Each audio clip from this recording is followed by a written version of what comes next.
ነው በጣም እሺ ጸጋን የተሞላሽ የሚል የለም ወይ መጽሐፍ ቅዱስ ላይ? የቱ ጋር ነው ያለው ነው ብዬ የምልህ የቱ ጋር ነው የተጻፈው? የቱ ጋር ነው የተጻፈው?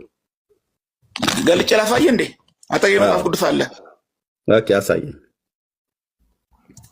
አላሳየህም እንዴ?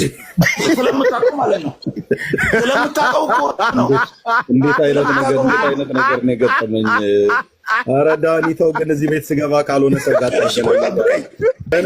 በነፍሴ ሲሰቃይ ሲጫወትብኝ ዳኒ ትስቃለህ። ሉቃስ ስንት ላይ ነው? ሉቃስ የዚህ ቤት ምድቦች በጣም ነው የሚለዩት።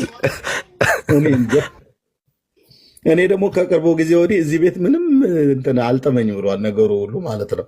የሚገቡና የሚያገኙኝ እንግዶች በሙሉ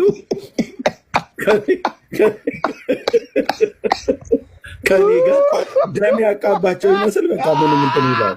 እሰጥሃለሁ ይላል። ከዛ ትንሽ ቆይቶ ብሎ አልሰጥህም ይላል።